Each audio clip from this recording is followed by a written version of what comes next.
The cabin lights flickered as the plane cut through a patch of turbulence. Passengers clutched their armrests, some whispering quiet prayers, others forcing nervous smiles. But the real storm wasn't outside. It was sitting in row to AA man, who believed he owned the world. He was loud, slurring from too many drinks, barking orders at flight attendants as if they were his servants. When one of them refused to bring him more alcohol, he slammed his fist on the tray table so hard the silverware rattled. People turned, eyes darting, waiting for anyone to stop him, but no one moved. Halfway down the aisle, a man, in a crisp suit, tried to calm him. "Sir, please," but before he could finish, the drunk snapped, shoving him back into his seat. Gasps rippled through the cabin. Children pressed into their mothers' arms. Veterans clenched their jaws. A reporter fumbled to raise his phone, recording everything with shaky hands. And then, quietly, a figure stood. He wasn't tall enough to tower, nor loud enough to command attention, but there was something about the way he rose from his seat. In the middle rose a measured, deliberate motion, like a soldier on parade. His jacket lay neatly folded on his lap, a subtle patch stitched onto the sleeve, the insignia of the old guard, the tomb guard. For hours, he had sat still, almost blending into the quiet hum of the cabin. But when the man in 2A sneered at the frightened flight attendant, calling her worthless, the guard finally moved. Every head turned as he stepped into the aisle. The drunk politician noticed him and burst into laughter. "Oh look," he jeered, his words slurred but sharp. "A toy soldier. What are you gonna do? March me back to my seat?" The guard said nothing, his eyes locked on the man's with a steadiness that silenced even the chuckles around them. It wasn't rage, it wasn't pride, it was something heavier, the weight of discipline that the passengers felt it before they understood it, a stillness that cut through the chaos, the kind of stillness born from standing watch over the tomb of the unknown soldier through rain, snow, and silence. One child whispered to his mother, "Mum, is he a hero?" The crowd thought he might step aside, like everyone else had, but in the very next moment, the world would see what honor truly meant. The silence that followed the guard's rise wasn't just about that one flight, it was the silence of a man whose life had been shaped by discipline, sacrifice, and loss. To understand why he stood when others stayed seated, you have to know where he came from. His name wasn't known to the passengers, and it didn't matter. To the people who had once served alongside him, he had been simply Mac. That was the name shouted over gunfire, the name whispered in cramped tents when exhaustion pressed down heavier than body armor. He had joined the military straight out of high school, a boy with little more than stubborn pride and the belief that service meant something. The desert sand of Afghanistan burned away that boyish hope quickly. He learned that war wasn't glory. It wasn't medals or parades. It was the endless grind of patrols through villages where smiles could turn into gunfire in a heartbeat. On one of those patrols, the boyhood belief finally shattered. The convoy had been moving along a narrow road when the first vehicle vanished in a thunderclap of fire. The explosion sent a rain of metal and flame through the air, flipping steel and men into chaos. Mac's world slowed in that moment. He could hear the ringing in his ears, the shouting, the screaming, the crack of rifles in the distance. He could feel the heat against his skin. Through the smoke he saw his best friend, Daniel Reeves, crushed in the wreckage. Mac pulled with all his strength, dragging Reeves out of the twisted vehicle, ignoring the flames licking at his sleeves. Reeves pressed his own dog tag into Mac's palm with trembling fingers before his chest fell still. That moment carved itself into Mac's memory like stone. He carried the tag everywhere. It became a talisman, a reminder that life was fragile and duty was heavy. When he came home, the quiet didn't bring him peace. Nights were filled with Reeves' face, with the weight of everything they'd lost. He tried normal jobs, tried walking among people who didn't understand what it meant to see death so close. But the emptiness grew heavier. Then he found the old guard. It wasn't combat, but it was service.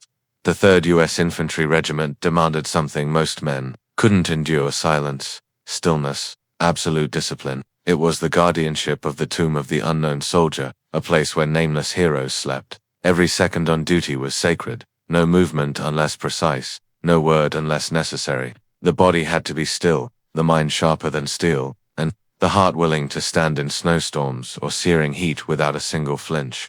For Mac, it was more than duty. It was a way to speak to Reeves without words.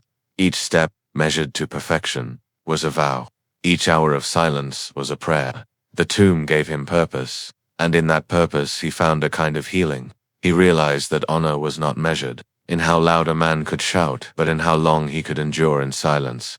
That silence sat with him on the flight.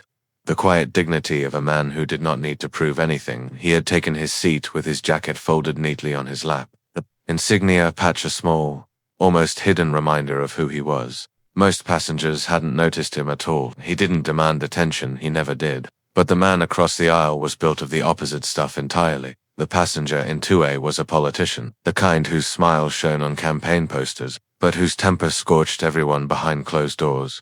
He had risen through Washington, not on service or sacrifice, but on favors, threats, and manipulation. Whispers followed him, staffers who left broken and silent, contracts slipped under tables, parties where rage spilled out when the cameras weren't looking. He fed on attention like a starving man. He demanded deference wherever he went, in banquet halls, in press rooms, and now, even in the narrow cabin of an airplane where dozens of strangers just wanted to reach their destination safely. The plane itself became a stage. The moment he boarded, he was restless. He barked at the flight attendants as though they were incompetent servants. He shoved his carry-on into an overhead bin, nearly crushing another passenger's bag, then sneered when asked to move it. When turbulence shook the plane, he cursed loudly, as if the weather itself had wronged him. A mother tried to hush her child, and he glared at her with venomous eyes. Every gesture, every word dripped with entitlement. The passengers reacted, in different ways. Some tried to ignore him, burying themselves in books or closing their eyes in feigned sleep. Others stole anxious glances, their jaws tight, their knuckles white against armrests. A veteran 2 rows back clenched his fists but didn't move, the memories of old battles flickering in his gaze. A reporter quietly angled his phone, filming without daring to hold it too high. Even the children sensed the danger, their small bodies pressed against their parents, wide eyes peering over shoulders. Through it all, Mac remained still. His gaze rested lightly on the man in 2A, not sharp, not aggressive, simply steady. The same kind of steady that had held him upright in icy rain at Arlington when tourists gasped and cameras flashed, but his eyes never wavered. That steadiness unsettled the politician. He caught the look once, scoffed, then tried to ignore it. But Mac didn't blink, didn't flinch, didn't break the silence. And that silence was louder than any insult hurled across the cabin.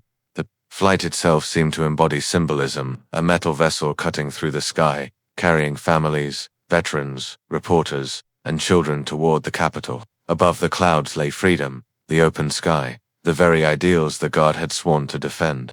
Inside the cabin sat corruption, arrogance, a man who mocked the very values others had died to protect. It was as if fate had shrunk the battlefield into a narrow aisle of carpet and cramped seats, forcing 2 worlds to collide, one built on service, the other on selfishness. For Mac, this wasn't just another loud passenger. He had seen men like this before, not in uniforms or battlefields, but in the eyes of leaders who sent young soldiers to war without ever knowing their names, men who spoke of sacrifice but never lifted the weight themselves. This man, red-faced and drunk, slurring threats at a terrified flight attendant, was the embodiment of everything Reeves had died against.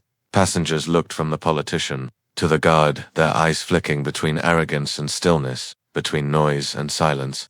The tension thickened with each insult. Everyone waited for someone to move, but the only one who could bear the weight of that silence was the one who had been trained for it. Mac's breath was calm, his hands folded neatly on his lap, the dog tag pressing faintly against his palm inside his pocket. The same dog tag that reminded him, every second of his life, why he stood when others sat. He didn't rise yet, not while the insults were just words.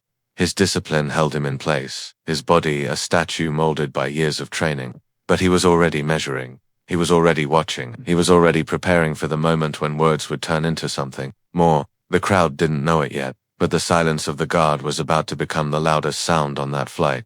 The politician's voice grew sharper as the minutes passed, his arrogance swelling with every sip of liquor he'd managed to sneak past the wary crew. His words cut through the cabin like knives, each one designed to remind everyone that he believed himself untouchable. He snapped his fingers for water, demanded pillows that weren't available, and when told to buckle his seatbelt, he scoffed, muttering loudly enough for all to hear that rules were for the weak. The flight attendants did their best to maintain professionalism, but their smiles trembled at the edges, their movements tight and cautious.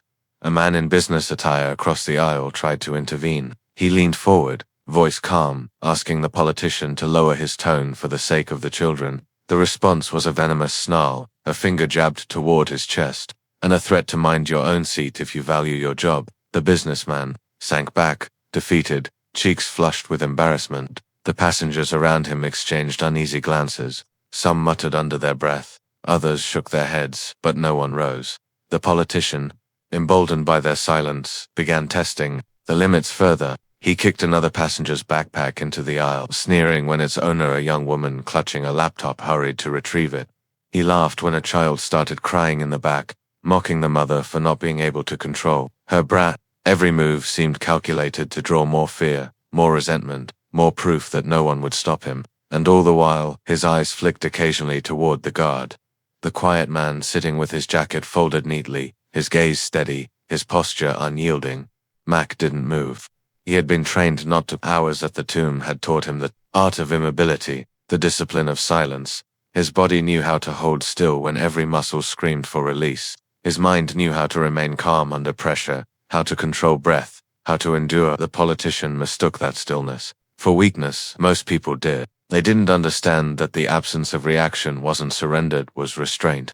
And restraint was always a choice. The atmosphere in the cabin shifted slowly, like the tightening of a drum. Passengers began to sense it, though they couldn't put it into words. Every insult from the politician drew not just anger but also anticipation. Their eyes darted toward the guard after every outburst, waiting for him to rise, waiting for something to break. The silence became unbearable, and yet it held. Thicker storm clouds before a downpour. One flight attendant, her hands trembling as she poured water into a plastic cup, finally broke the pattern.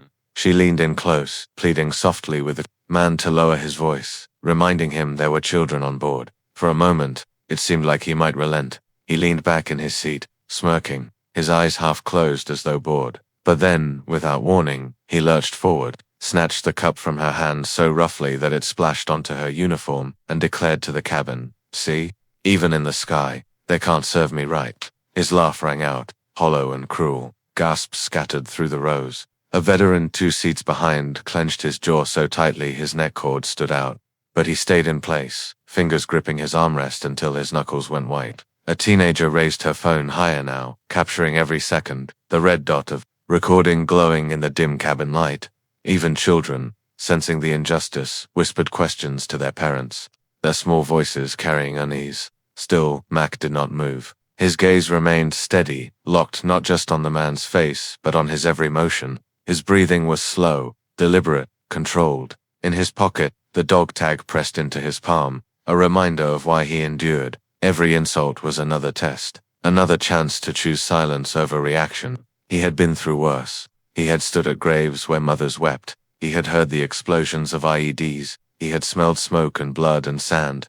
Compared to that, one man's arrogance was a small storm, but even the smallest storm could be dangerous when left unchecked. The cabin now felt like a powder keg. Every passenger was aware of the balance. They knew someone had to act, but none dared. The politician sensed their fear and fed on it. He stood briefly, towering over the aisle, pointing at a young man wearing earbuds, accusing him of disrespect for not listening. He shoved the man's shoulder before collapsing back into his own seat, laughing. No one laughed with him. The silence of the crowd was heavy, judgmental, condemning. The guard's stillness began to draw a strange kind of power.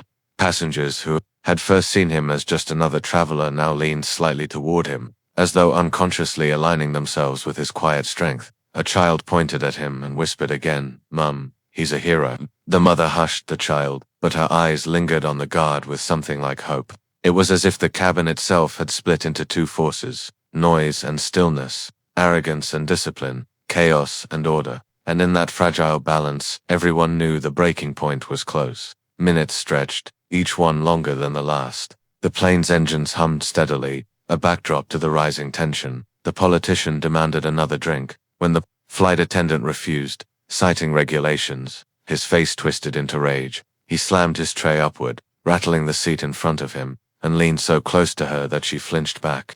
His voice dripped with venom as he spat out insults, his words cutting and cruel. She tried to step away, but he caught her wrist, not hard enough to injure, but hard enough to show ownership, dominance, contempt. A hush fell across the cabin so thick it felt like a blanket smothering the air. This was it. The line had been crossed. All eyes shifted, not to the struggling attendant, Not even to the red-faced politician, but to the guard. The silence was complete, like the held breath before lightning strikes. Passengers clutched their armrests, phones poised mid-air, children staring wide-eyed. They all knew the moment had come. Mac exhaled slowly. His body unfolded from the seat with the same deliberate grace as a soldier called to attention. The motion was not rushed, not violent, not even hurried. It was simply precise, as though his body had been waiting for this moment all along. The jacket slipped from his lap, revealing the neat lines of his shirt, the quiet strength in his posture. He stepped into the aisle, every movement calm/steady, unshaken by the turbulence of either the plane or the man before him. The politician noticed and smirked, mistaking that calm for hesitation. "Oh look," he sneered, his voice loud and mocking. "The toy soldier's awake. What's the matter, statue? You gonna march me back to my seat?" He gave the guard a shove on the shoulder, testing him, daring him. But the guard didn't speak, didn't flinch. His eyes locked on the man's, and in that silence there was no weakness, only the weight of a discipline forged in war, in grief, in hours of standing watch over the unknown. The entire cabin seemed to lean forward, suspended between fear and awe, knowing something irreversible was about to happen. The silence had held for so long. Now, it was about to break. The shove wasn't strong, more of a test than an attack, but in that instant the entire plane seemed to tilt with it. Passengers gasped, some half rising from their seats, others shrinking back. The flight attendant, whose wrist was still trapped, tried to pull away, her voice trembling as she begged the politician to let her go. His smirk widened, enjoying the spectacle, feeding on the fear he commanded. "What are you waiting for, soldier boy?" he jeered. "You gonna stand there all day?" The guard's response came faster than most eyes could follow. His hand moved in a blur, wrapping around the politician's wrist with a grip that was firm but not violent. In one smooth motion, he twisted just enough to free the attendant's arm and guide her gently behind him. The politician yelped, not in pain but in shock, his face flushing with outrage at being touched, at being controlled. He tried to jerk his arm free, but the guard's grip was unyielding, steady as stone. The cabin went utterly silent. No whispers, no shuffling, not even the rustle of clothing. The only sounds were the hum of the engines and the shallow, uneven breaths of dozens of passengers who could not believe what they were witnessing. Phones hovered in the air, their little cameras, capturing every angle. Children pressed closer to their parents, veterans sat straighter, recognizing the precision and the guard's movements, the way he controlled the situation without a wasted gesture. The politician sputtered, his arrogance slipping into something less confident. "Let go of me, you know who I am." His voice cracked on the last word, a fracture in the armor of superiority he had worn so loudly. The guard still said nothing. He stood tall, his grip controlled, his gaze unwavering. It wasn't anger that radiated from him, it wasn't aggression. It was authority, the quiet kind, the kind that didn't need to shout. He spoke finally, his voice low but carrying to every corner of the cabin. "Sit down, sir, for everyone's safety." The words were simple, almost gentle, but they held the weight of command. They weren't a request. They were an order, delivered not with volume but with certainty. The kind of voice that came from years of service, from nights of standing watch in silence while others slept. It was the voice of a man who had stood at graves and promised never to falter. The politician tried to laugh it off, but it came out thin and shaky. "You think you can?" His sentence broke into a grunt as he attempted to pull away again, only to find his arm locked in a hold that immobilized him without causing injury. It was humiliating precisely because it wasn't violent. The guard didn't need to strike him, didn't need to raise his voice. The restraint itself was a statement, discipline stronger than chaos, honor stronger than arrogance. Passengers leaned forward, their eyes wide, their breaths caught in their throats. A reporter's hand trembled as he tried to steady his phone, knowing this footage would travel the world. The mother who had been whispered to earlier by her child looked on with tears in her eyes, her hand pressed against her chest. The child whispered again, softer this time, "He's a hero." The politician, realizing the cameras were on him, tried to salvage his pride. He raised his free hand as if to point accusingly, to spin the story in his favor, but the trembling of his fingers betrayed him. His words stumbled out, desperate and loud. This is assault. He's attacking me. Somebody stop him," but no one moved. Not one passenger rose in his defense. Not one voice came to his aid. The silence was unanimous. The entire cabin, a microcosm of the world, had chosen their side. The guard maintained his hold for a few seconds longer, just long enough for the message to be clear. Then, with deliberate calm, He released the politician's wrist. The man staggered back into his seat, his face red with humiliation. The guard didn't follow, didn't threaten, didn't gloat. He simply stood where he was, shoulders squared, eyes forward. Then, with the same measured grace with which he had risen, he adjusted his jacket under his arm and returned to his seat. It was the most devastating gesture of all, not triumph, not aggression, just a return to stillness, as though nothing had happened, as though silence itself had won. The flight attendant, shaken but unharmed, stood behind the guard's row, tears in her eyes as she mouthed the words, "Thank you." The passengers erupted, not in cheers, but in gasps, whispers, the quiet shock of people who knew they had just seen something extraordinary. Phones buzzed as videos uploaded to social media. The moment was already leaving the cabin and racing into the wider world. The politician sat in his seat, seething, his chest heaving, but he no longer spoke. His power had drained away, exposed for what it was, noise without weight. He avoided the eyes of those around him, though he could feel their judgment burning into his skin. The man who had strutted onto the plane, demanding attention now, sat small and quiet, trapped in a silence he could not break.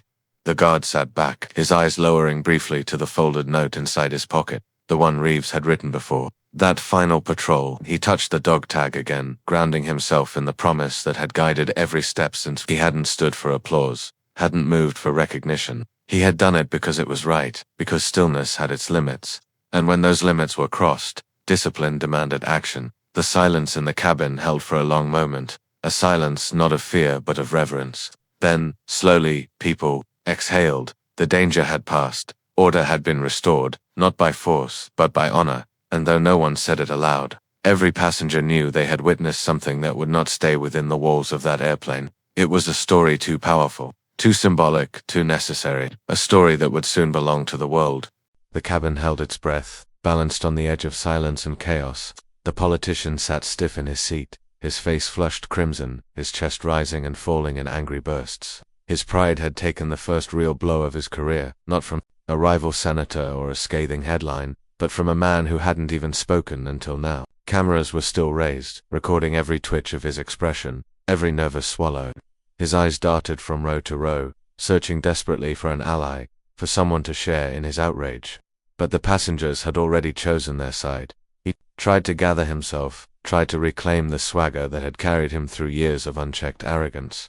"You're all witnesses," he spat, his voice loud, brittle, like glass ready to shatter. "He assaulted me. That's a federal offense, do you understand? I'll have him arrested the moment we land." No one answered. A few exchanged glances, shaking their heads. Some lowered their eyes, unwilling to give him the validation he sought. The silence was worse than open defiance. It was dismissal. The stripping away of his power in the very space where he'd tried to dominate. He wasn't feared anymore. He was pitied. The guard didn't flinch. He sat in his seat as if carved from stone, his jacket folded neatly once more across his lap, his breathing steady. He didn't need to answer the threat. He had already answered it with action. He didn't need to justify or defend himself.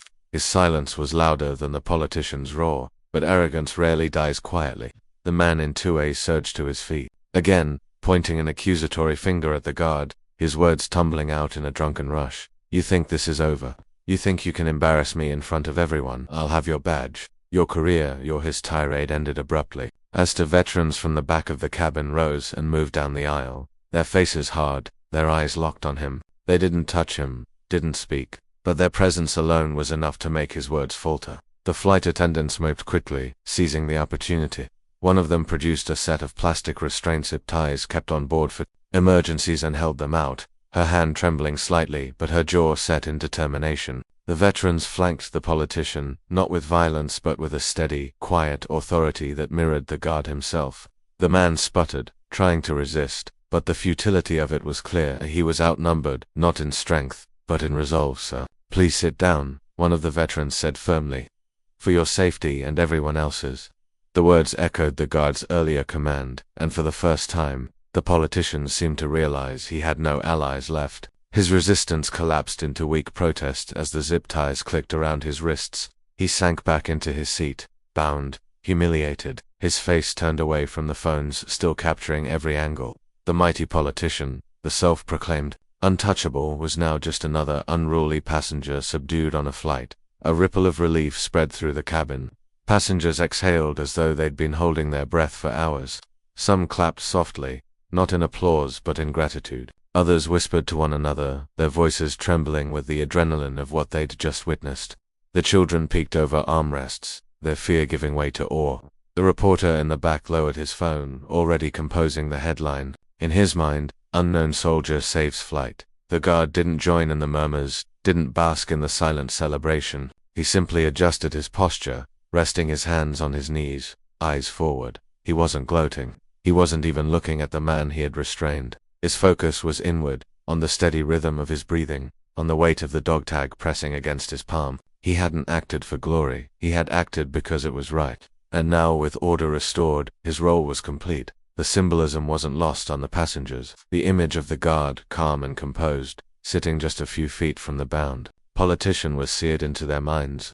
It was a picture of discipline triumphing over arrogance, of honor silencing corruption. It was the kind of moment that didn't just happen, it resonated, carried meaning beyond the walls of that cabin. The hours that followed were quiet. The politician muttered occasionally, but his words carried no weight anymore. The attendants avoided his gaze, focusing on the comfort of the other passengers. Children fell asleep, their small bodies curled against their parents, soothed by the return of order.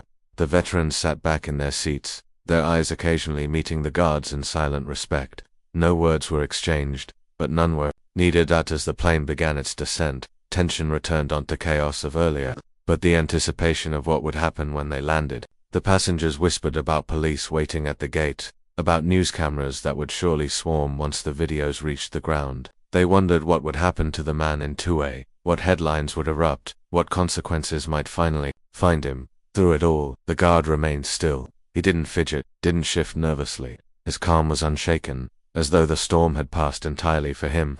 When the plane touched down, the landing gear thudding against the runway, a murmur swept through the cabin. Heads turned toward the front, where uniformed officers were already visible through the windows, waiting. The seatbelt sign blinked off.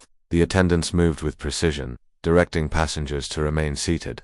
The officers boarded swiftly, their expressions serious, their eyes scanning until they landed on the restrained politician. His protests reignited, louder now, desperate, but they fell flat against the weight of reality. The officers read him his rights as they lifted him from his seat. Phones recorded every step, the final humiliation captured from every angle. Through it all, the guard remained seated, silent, watching with the same steady gaze he had worn since the beginning. When the officers passed by, escorting the politician down the aisle, one of them paused briefly. His eyes flicked to the guard, and though no words were spoken, there was a small, almost imperceptible nod. A recognition between men who understood the cost of service, the burden of discipline. The passengers erupted once more, this time in quiet applause, restrained out of respect rather than spectacle. It wasn't the raucous cheer of a crowd but the grateful acknowledgement of witnesses who knew they had seen something extraordinary. The guard inclined his head slightly, not in thanks, not in acknowledgement of praise, but as a simple gesture of respect to them, to Reeves, to the unknown soldier he still served. When the cabin door opened and the politician was led away in handcuffs, the world outside was already waiting. Cameras flashed, reporters shouted questions, and the clips from the flight spread like wildfire across every screen. But inside the plane, the guard simply reached into his pocket, felt the cool metal of the dog tag against his skin, and exhaled. The battle was over. Order had been restored, and in the stillness that followed, the truth had been revealed. Tradition was not weakness, silence was not surrender, and one man's discipline could hold back the chaos of an entire world. The cabin emptied slowly, passengers moving down the aisle with a kind of reverence that didn't belong to ordinary disembarkations. They carried their bags, gathered their children, but their eyes kept straying to the silent figure in the center of the aircraft, the man who had sat like a statue while chaos erupted around him, then moved like a blade when order demanded it. Some nodded discreetly as they passed him, others murmured a hushed thank you, as if the words might disturb the fragile sanctity of the moment. The guard acknowledged none of it outwardly. He remained seated, waiting until the flow of people had thinned, his hands resting lightly on his knees. But inside, he felt the weight of their gratitude settle on him like an invisible cloak. He did not seek it, yet he accepted it quietly, as he had accepted every burden of service before. When the last of the passengers had filed out, a young boy lingered near the row ahead of him. The child's eyes were wide, uncertain, caught between awe and shyness. His mother tugged gently at his hand, urging him toward the exit, but the boy leaned closer, whispering something almost too soft to hear. "Are you a superhero?" The guard's gaze softened for the first time. He tilted his head, regarding the boy with the faintest suggestion of a smile. He didn't answer with words. Silence had always been his shield and his language. Instead, he placed a hand over his chest, where the dog tag rested just beneath his shirt, and gave a single, slow nod. The boy's face lit up, his fear melting into wonder, before his mother whisked him away down the aisle. Alone now, the guard finally rose. His movements were deliberate, economical, the same precision he'd carried through every duty post. Every drill, every night of endless watch. He retrieved his jacket, smoothed its creases, and slid his arms into it with practiced care. It was more than fabric, it was identity. Discipline stitched into every seam. At the front of the plane, the flight attendants waited. Their earlier fear was gone, replaced with something softer, humbler. One of them, her eyes still shining, with unshed tears, reached out as though to shake his hand but stopped halfway, unsure if it was appropriate. The guard spared her the hesitation. He extended his hand firmly, briefly, then released it with a crisp nod. Her gratitude needed no words. Stepping into the jet bridge, he felt the shift immediately, the roar of the outside world pressing in. Reporters' voices echoed from beyond the gate, the electric crackle of cameras firing in rapid succession. The chaos he had contained inside the cabin now exploded in the terminal, amplified by headlines already racing across screens. He could see glimpses of it, journalists jostling, microphones waving, bystanders craning for a glimpse of the mystery soldier who had brought a politician to his knees. But the guard did not break stride. He moved with the same quiet certainty as always, his boots steady on the worn carpet. Officers cleared a path for him, their eyes filled with the same unspoken respect he had seen on the plane. Some saluted subtly, almost apologetically, as though they feared embarrassing him. He returned none of it, not out of disdain, but because acknowledgement of praise had never been part of his creed. His service spoke for itself. Beyond the crowds, a single figure waited near the edge of the commotion, a colonel in full dress, uniform, silver hair catching the light. His posture was ramrod straight, his chest lined with medals earned across decades. As the guard approached, the colonel raised his hand in a salute that was crisp, deliberate, and unmistakably personal. Not for the cameras, not for show. For him. The guard returned the salute, his arm snapping upward with flawless precision, a motion that carried the weight of every fallen comrade, every sleepless night, every moment of silence at the tomb. For a heartbeat, time seemed to pause, the chaos of the terminal blurring into nothing. Two soldiers, bound by duty across generations, acknowledging one another without a word. Then it was over. The colonel lowered his hand, gave the faintest nod, and stepped aside. The guard passed him without breaking stride, slipping into the anonymity of the crowd beyond. The reporters shouted, the cameras chased, but he vanished like smoke, swallowed by the flow of travelers who would never know the name of the man who had restored order at 30,000 feet. Later that night, long after the headlines had erupted, and the videos had circled the globe, the guard sat alone in a quiet motel room. The hum of the air conditioner filled the space, the television muted on the far wall, flashing images of his own silhouette across every network. He ignored it. His eyes were fixed on the small object in his palm, the worn dog tag, Reeves, name etched deep into the metal. He turned it over slowly, the way one might handle a relic. The world saw him as a hero now, but in his heart he knew he was still only a sentinel. His duty wasn't finished.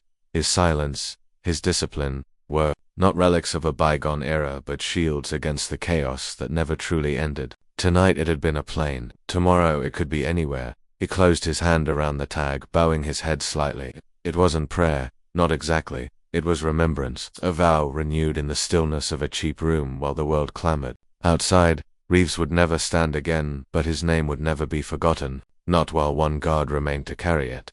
The guard laid the tag gently on the nightstand, switched off the lamp, and let the darkness fold around him. Tomorrow would come, and with it new storms. But for now, silence was enough. Silence, and the unshakable truth that discipline endures even when the world tries to break it. The world remembers events in flashes, headlines, viral clips, 30-second bursts of outrage or awe. What happened on that flight could have been one of those moments. A scandal for a politician. Another story chewed up and spat out by the news cycle. But it became something more. because of one man who refused to bend when everything around him demanded chaos, that the cameras caught the shove. The stunned silence, the iron-still response. But what the cameras could never capture was the years that shaped it, the nights on watch at the tomb, the weight of a friend's sacrifice, the vow whispered over a grave. What the world called heroism was, to him, simply continuity. The discipline that began at Arlington had followed him into the sky, and in that suspended cabin, 30,000 feet above the ground, it showed the passengers what strength truly looks like. Not loud, not boastful, not cruel, but steady, silent, immovable. There is a temptation, in our age, to mistake stillness for weakness. We celebrate noise, speed, outrage. The louder someone shouts, the more attention they gather. But the guard stand tells a different story, one that's older than politics, older than television, older even than nations themselves. True strength is not in domination, but in restraint. Honor is not proven in words, but in what you refuse to surrender when the world is watching. That child's question lingers in the air. Are you a superhero? The guard never answered, but perhaps we can. Heroes are not defined by capes or masks. They are defined by choices, by the moments when no one would blame them for stepping aside, and yet they hold the line. And isn't that what we all long for? To believe that even in the turbulence of our world, someone still guards the threshold, that dignity, discipline, and tradition are not forgotten relics, but living shields carried by flesh and blood people who expect no reward. This story will fade from the headlines, as all stories do. Another scandal, another distraction, will take its place. But those who were on that flight will never forget the silence, the gasp, the way time seemed to stop when discipline spoke louder than rage. And perhaps those of us hearing it now can carry a fragment of that lesson into our own lives. When you are pushed, mocked, or underestimated, remember the guard. When noise surrounds you and chaos demands your surrender, remember that stillness is not weakness.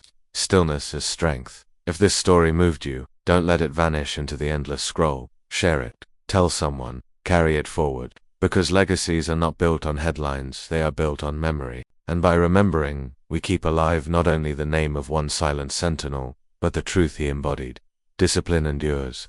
Honor endures. And so must we. If you want more stories like this, stories that remind us of who we are, of what still matters, in a world racing to forget, then stay with us. Subscribe, share, and be part of carrying these legacies forward, because tradition is not weakness, and silence is not empty. Silence is strength.